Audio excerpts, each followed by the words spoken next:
நிலக்கரி கொடுக்கல் வாங்கல் தொடர்பில் ஆராய குழு ஒன்றை நியமித்து அதன் மூலம் அதனை மறைப்பதற்கு முயல்வதாக மக்கள் விடுதலை முன்னணியின் தலைவர் அனுரகுமார திசாநாயக்க தெரிவிக்கின்றார். கொழும்பில் இன்று இடம்பெற்ற ஊடக சந்திப்பிலேயே அவர் இதனை கூறினார்.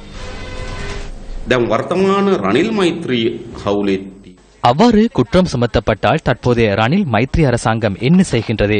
அதற்காக குழு ஒன்றை நியமிக்கின்றனர். மத்திய வங்கியில் மோசடி இடம்பெற்ற போதும் ரணில் விக்ரமசிங்கே இவ்வாறு குழு ஒன்றை அமைத்தார். அதில் 3 சட்டத்தரணிகள் உள்ளடங்குவதாக கூறினார். அதில் ஒரு சட்டத்தரணி சிறிகொத்தாவில் பணியாற்றும் ஐக்கிய தேசிய கட்சியின் வேட்பாளர் பட்டியலை உறுதிப்படுத்தும் சட்டத்தரணியாவார். தமக்கு நெருங்கிய ஒரு குழுவினை நியமித்து கொடுக்கல் வாங்கலை மறைப்பதற்கு அறிக்கை ஒன்றை வெளியிடுவர். நிலக்கரி கொடுக்கல் வாங்கல் தற்போது சர்ச்சையை ஏற்படுத்தியுள்ளது. அதற்கும் முறைகள் கொடுக்கல் வாங்கலின் போது பின்பற்றிய முறைமையை பின்பற்றுகின்றனர்.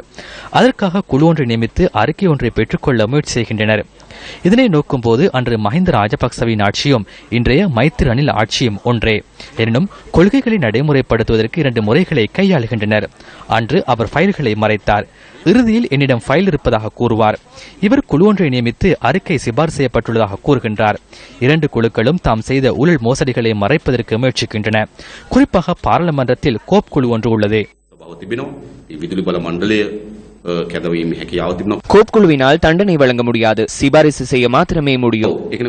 ஆம், இடம்பெற்ற சம்பவம் தொடர்பில் பாராளுமன்றத்துக்கு அறிக்கை ஒன்றை சமர்ப்பிக்க முடியும். பின்னர் அது அமைச்சரவைக்கு செல்லும். அந்த அமைச்சரவையில் இதனுடன் தொடர்புபட்டவர்கள் இருப்பர்.